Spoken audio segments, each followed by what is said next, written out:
Welcome to This Week in the PNFL. I'm your host, Mark Hill, and along riding as well is my co-host, Mitch Grawl. How you doing, Mitch? Oh, fantastic, Mark. Fantastic. Let's I I ready to am get the show going. Yes, I am sure you are doing well after this week's games. Your team is still undefeated, even though it's 2 games into the season. But we're gonna go through these games real quick and have our new topic that we're gonna discuss for this week, and try to keep this thing moving right along. So, starting off with the games, first one on the slate was Chicago going to play at the Giants with Chicago taking that game 31-3. What is your take on that one? My take is what has happened to the Giants offense. I know they struggled some last week. This week, four interceptions for Drew Lock. This does not look like that high scoring Giants offense of a year ago. And I don't know what's going on there. Yeah, I could see that. 110 yards passing. That doesn't seem like their normal passing game. They had 112 yards rushing, but that was pretty much done by committee. On the other side of the ball, you had Sam Darnold put up 227 yards through the air, and their group on the offense rushing the ball was up 207 yards. Yeah, yeah. I mean, Chicago. I mean, they took care of business, but I still am like, man, what is happening to New York? Don't know.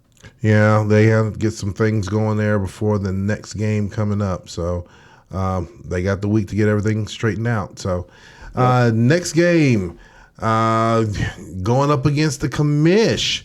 Yeah. San Francisco went to Oakland, a battle of the Bay, and Yeah. Oakland ended up taking that one 21-17. Yes, yes. Felt good again to get another win. Start off 2-0. That puts me 6-0 versus Charlie since my return to the PNFL. So good to have that in the belt. But solid game all around. Obviously, both balanced on both on running and passing this week. Defense, gave up one big run there on third and long. Outside of that, pretty strong showing. So I was very happy.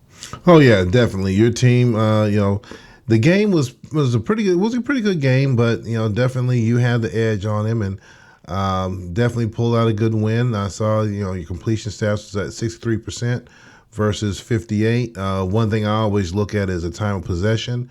You had the ball 9 minutes more than him, and I think that definitely plays on the game as far as who's going to come on top. The longer your offense is on the field and their defense is on the field, it favors you so much more.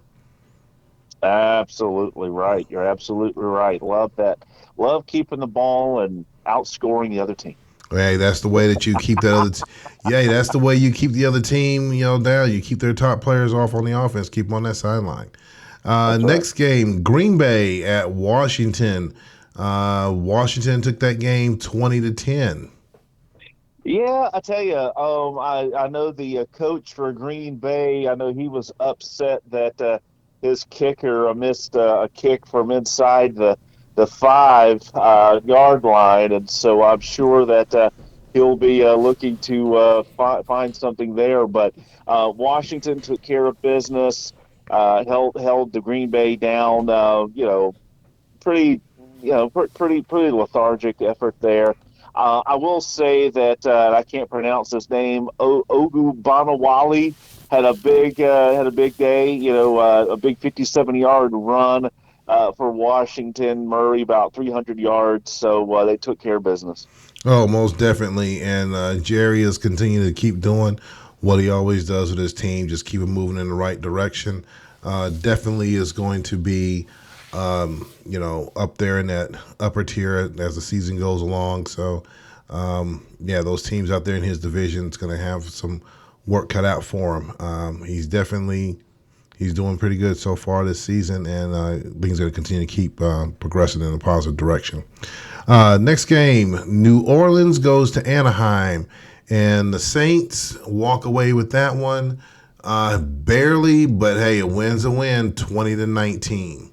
Yeah, I tell you what a nice win for New Orleans. Puts them at 2-0.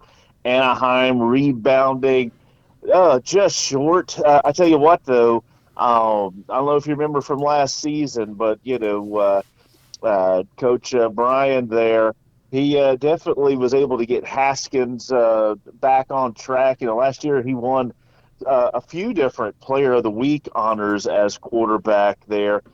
This week, 341 yards, touchdown, had passes of over 40 yards to three different receivers in this game. But again, wasn't enough as Coach Perez and Clayton Thorson come through with that 2019 win. Yes, very good win. Like I said, very close time possession. So definitely was an entertaining game going back and forth all the way to the end. Good game. Yes. Next game, New York Jets making their way down south to Atlanta and taking that one away from Atlanta 44-20. Woo. Man, I knew that. I think we all agreed that New York was going to win this game big, but it was the more of how they won this game that was interesting. Typically, we have Derek Carr lighting up the airways. Well, this week it was the run game as the Jets had three backs that had over 45 yards or more rushing. I had a couple of rushing touchdowns to go along with a couple of touchdowns from Carr. Um, just a very, very different way than you're used to seeing the Jets win. So, but still that pass defense, they just shut down, Justin Fields. Bad day for Justin Fields, but hey, it is what it is, right? Yeah, definitely. I was definitely shocked to see that Carr only put up 181 yards because, like you said, normally it's they take it through the air, but now they're saying, okay, we're gonna mix. You guys want to try to stop the air attack? Fine, we'll go with the ground game and try to trip you up that way. So now it's kind of one of those things where you got to figure out which way he's going to go from week to week. Do you plan to stop the run or do you plan to stop the pass? Basically pick your poison because if you go one way, he's going to try to burn you in a different direction. And it's fitting. I'm watching Monday Night Football right now, and the Raiders just threw a gigantic, long touchdown pass against Kansas City, and it reminded me of when I played Dean as Kansas City and Oakland. So fitting what we're talking about Dean's team right now. I got to needle him a little bit, huh? Just make sure he's still breathing out there. How That's you right. doing? That's How you right. doing, Dean?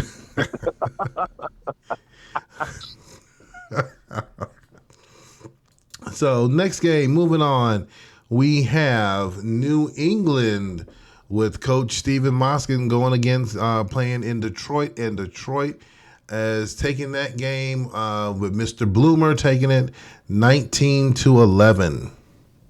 Yes, the baby Lions, as I like to call them, because of all the rookies on the team.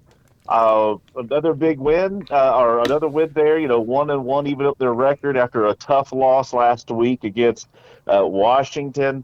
That rookie quarterback, the steal of the draft that was traded from San Francisco to Detroit, uh, threw for nearly 500 yards on 59 attempts. And so the one interesting thing is that three receivers on Detroit that all had 96 yards or more receiving in this game, all had seven or more catches. And so definitely some big connections between the rookies there in Detroit and New England. They've got to find an offense. They were held to 7 points last week, 11 this week. Not looking good for the Pats on the offensive side of the ball. No, definitely not on the offensive side of the ball. On the defense, I definitely will give them some respect. I mean, even though they had a kind of like a bend and don't break, yeah, they put up 489 yards in the air, but you would expect with that much yardage in the air that the score would have been much higher. And just to hold them to 19 points when Yeah, you have three guys that's over 96 yards yeah, receiving, that tells you that defense was going to bend so far but didn't stop. So yeah, I got to agree with you that New England definitely has to find that offense because their defense, even though those passing yards were high, they did keep you in the game because it could have looked a yeah. lot worse than what it was, than what the final score shows. Absolutely. And the most boring position in the PNFL right now is running back for Detroit, based on the number of times they passed the ball each game so far during the first 2 weeks. So hopefully we'll get them something to keep them warm while they're on the bench. Oh my goodness, yes, only 21 yards rushing. Wow, Well, only five wow, attempts. Only 5 attempts. only 5 attempts. Yeah, everything else was through the air. Wow. Right. So Right. next, again, their defense, y'all bend but don't break.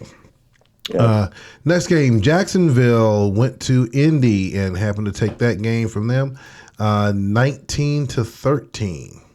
Yeah, well, it's a good game when the kicker is awarded with the player of the game. So, Yeah, that's let not a that good just speak. sign. Let that speak for it there. No, hey, Jacksonville, after the tough game there, week one continues to keep it rolling. 19-13 there against Indianapolis. Was nice to see Indianapolis rebound this week after getting beat pretty badly by the Jets. Only thing I'll say here is that Colts, you need to change your quarterback to Kyle Allen. I said that last week. Went with Jordan Love. Still didn't get great results there. So I'll just say I would look at that quarterback position and look to make a change. But I don't know. What do you think? I have to agree with you. I echo that same thing. You got to make that change early on and make some changes to your plays. Put something in the air or do something. There's something that's not right there, and usually, first step is swapping out that quarterback. Look at his numbers and see if there's a better way that you can go about it. Because right now, the way you're going is not cutting it. A kicker, unless it's a game down to the wire, a kicker should never have player of the game. But hey, he was 4 for 4. He was 4 for 4. Should never be the player of the game unless it's in the final seconds of the game or overtime and he gets that victory. Other than that, no. No. Yep. Yep. So, next game. Ha. Hey, here we go. Here we go. Seattle travels to the Chargers, division rival, and Seattle walked away with that one 24-10. Yeah, well, if you liked watching Nebraska football in 1971, you would have enjoyed watching that Seattle offense. I think a whole 17 pass attempts against 43 rushes, a monster 3.7, 3.9, whatever it was, yards per carry. But you know what?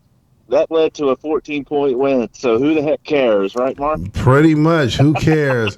I did not think it was going to happen, going to end up being that way. But yeah, 160 yards on the ground. I don't know what happened with Los Angeles' raid. I was anticipating it.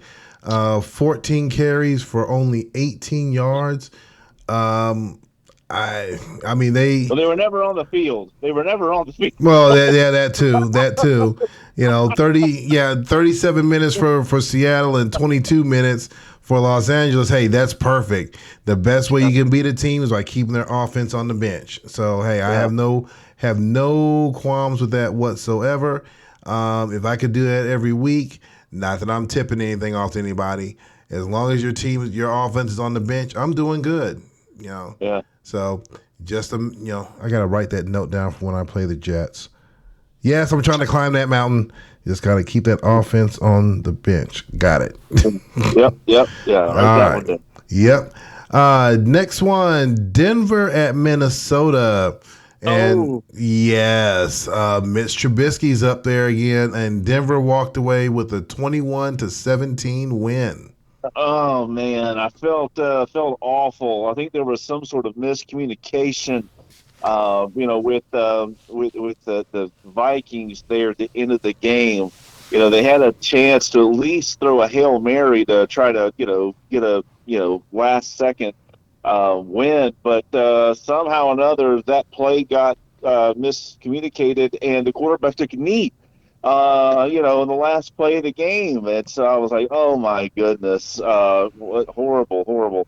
But overall, hey, those the Jerry PPPs continue to be tough. So I know I don't look forward to playing at Denver this year. Yeah, I agree with you on that. We're gonna have to play him, but you definitely have to look at trying to slow them down. I mean, 200, they had 251 yards through the air, 138 on the ground. Yeah, their numbers are looking good, but yeah, I got to come up with some sort of game plan. They were averaging 10.5 yards per per catch, with 4.8 on the ground. So Yeah. that's wrapping up all of the games from this week, and there were some good ones up there. There was a couple of them that you have us scratching our heads, but overall, I think it was a pretty good week. Yeah, Much better than the NFL. jeez. Yeah, I know. Yes, Golly. definitely. So, moving on for our topic for this week's show, we're going to have some thoughts. I know last week you did a real good job explaining the profiles and the game plans, but this week we're going to kind of kick around some ideas as far as play designs, your opinion on it, my opinion on it, my newbie opinion on it, and your experience, your veteran opinion on it. Now, again, other coaches may have something different to say, but this is kind of like for informational purposes and kind of get them to think a little bit as far as how they want to design their plays. So I will let you lead off on that. No, yeah, I mean, play design is always interesting because, there are some of our coaches that, you could tell that a big piece of the enjoyment of the game is creating new plays. And others like myself, I don't create a lot of plays, but obviously I like to look at certain things in plays to determine, what's good and what's not. And so I'll definitely say when it comes to these passing plays, three things I think you've got to make sure that are working. Number one is that when you design these plays, I think you got to start with pass protection. This game is so finicky on some of the logics and some way the offensive line works. And if you're not, doing some special enhancements to offensive line, like putting that delay of 2 seconds in on your guards, or moving the guards in slightly to keep that middle the A and B gaps filled. Oh, your quarterback's going to get crushed every time. And so, but pass protection is number one. The second is the timing. With the pass protection and the drop back, trying to sync those up so that your quarterback, is it taking a 3-step drop on a pass play that you're trying to get 15 20 yards because he's going to get sacked. Just the pocket's going to get pushed back into him likely before he gets done. So, timing up, the drop back with the length of the pass or what the primary routes are, I think is another piece of it. The third is spacing and creating space. One of the things that when I'm going through and I'm, kind of looking at some plays to include in my kind of practice profiles and things like that. I look for plays that, hey, does it look like this is going to create space for that primary, secondary receiver, or is it just going to look like a bunch of spaghetti, on the thing? It's so I think a good play has to be able to create space so that that primary receiver can create that separation with the defender. But not all pass plays are perfect. Not all pass plays are going to beat every defense. It's so I think you have to keep a mix of different types of plays in your game plan. But those are a few things that kind of come out to me when it comes to play design. Well, and I agree with you on that. What I've started doing this season, I've started creating a couple plays. I've made designed some plays for week one game and for week two games, and the question that I had, or the things I was thinking about, was making sure that I had the gap. You mentioned the play gaps and the gaps between, and I didn't want to have anyone blowing those up coming through the middle. So that was the first thing I was looking at as I was designing the plays, and then looking at what how many steps back for my passing plays, how many steps back does a quarterback take, doing the timing. So it took me a little bit of time to kind of figure that out to make sure I had everything lined up. And I was the first couple plays I worked on when I set my defense, just a regular base defense.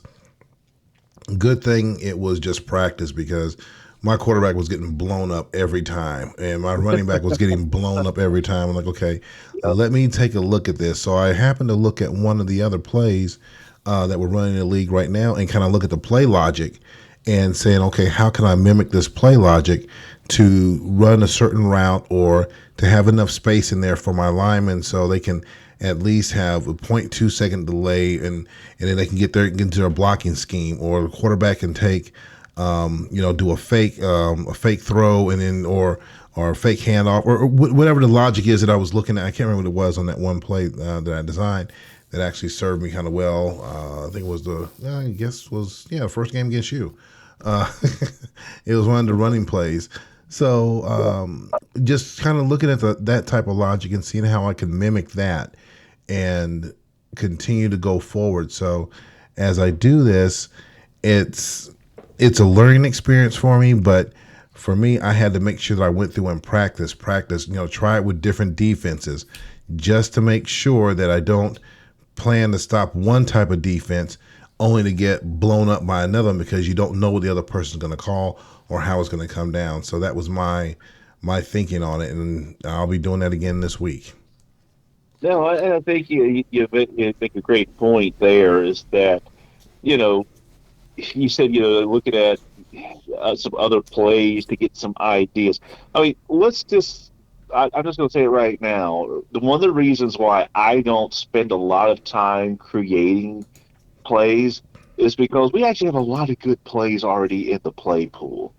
And I feel like, okay, why spend a bunch of time trying to create like kind of recreate the wheel when I could spend more of my time kind of game planning and focusing on trends and tendencies of my opponent and just kind of taking the plays that are out there. But there are times where you're like, okay, I've got some players, or I got some certain personnel packages that I really want to be able to take more advantage of, because maybe there aren't that many plays designed for tight end, with certain links down the field, or maybe you want to get running backs more involved in your run game, and maybe the types of plays you're looking for aren't there. Well, I would highly recommend what you said. They can look at some other plays, kind of, even if it's all right. Yeah, I'm gonna take this play because I like the blocking scheme. I think the timing of this here, the drop back and the everything looks right for what I want to do. But maybe I'm going to, substitute out a tied wide receiver three with their tight end one, and then maybe I want to run the same kind of route depth, but maybe I want to have it go a different direction, where the case might be. Taking some plays are already there and just adjusting them and tweaking them, not just changing the personnel and turning it back in. I don't mean that, but at least, especially if you're getting started or aren't that experienced in it, that's a great way to, kind of dabble your feet into this play creation without feeling like, oh my gosh, where do I even kind of start? So I agree with you. Yeah. So, and just going through that for me, it's it's getting kind of fun learning how to do it, but trying to put a different twist on it. We have a large library of plays, but it's nice to have something new come in and throw a new wrinkle in it and see how the coaches and the other teams respond to it. So that's my take on it. I'm starting to like that aspect of the game, getting into that part. So, Sure. yep. So, as we are wrapping that portion, that segment up, we're going to go ahead and take a peek into the week 3 games. And we're going to look at the lines and look at the matchups. And starting off with Detroit at Green Bay, the currently is showing that the Lions has 8.5 points on that game. Yeah, man. I tell you what, I mean, the Lions definitely, are starting off pretty solid this year, 1-1, but uh, 8.5, I think, is going to be a little steep for Green Bay. I know this new coach for Green Bay. I know that, like I said, I know he was disappointed with how some of the things went down against Washington. So I look for them to rebound this week, and I don't know if they're going to win this game, but I think it's going to be under the 8.5 points. Yeah, I think it's going to be under 8.5. I think it'll be probably closer. I give it about 6. It's going to be, I'm guessing, probably within a touchdown. I think that'll be a good measurement for him. Yeah. Yeah, in my opinion. Next game, New York Giants playing at San Francisco, and the bookies have the commish getting his revenge. They're giving him 7.5 points. Man, I tell you, I would say, go with the Giants, but I mean, the way the Giants start off this season, I don't know. Oh, here's the thing: last season, San Francisco gave up 42 points to the Giants. They lost 42-28 in Week 14, but I don't see that same offensive firepower for New York. So you know what? I say take the Niners. Take the Niners this week. Yep, I have to agree with you. Take the Niners this week because that offensive output last week from them was bad. Definitely was bad. So they definitely have to step something up. And until I see something different, I have to go with the 49ers over them. Yeah. Next game, Cardinals and Rams. Cardinals are looking at favorite 20.5. Yeah. Well, yeah. Initially, I'd say take the Cardinals and take the points. I think Anaheim is going to keep it closer, and I think back to last year when these two coaches played each other, and Chicago only won that game 23-12. And so, and then, the other time they played, they only won 27-24. So, you know, Brian has kept these games close. He hasn't won them, but I think it's going to be less than 20.5. So I'm taking Chicago to win, but I'm thinking that Anaheim's going to keep it closer than 20.5. Yeah, I think it's going to be much closer than that. I would cut it and I'd say about 10. Give them a 10 Yeah. point. So I think they'll definitely beat the spread. So Yeah. next game, Saints at the Redskins. They're giving the Redskins 9.5. Ooh, man. And that's with the Saints being 2-0. Yes. Not to mention, it was only a 3-point game last year between these two opponents. So I'm going to have to go with New Orleans and keeping that spread. I think Washington pulls it out, but I think it's going to be closer than what the expert thinks. Yeah, I think so.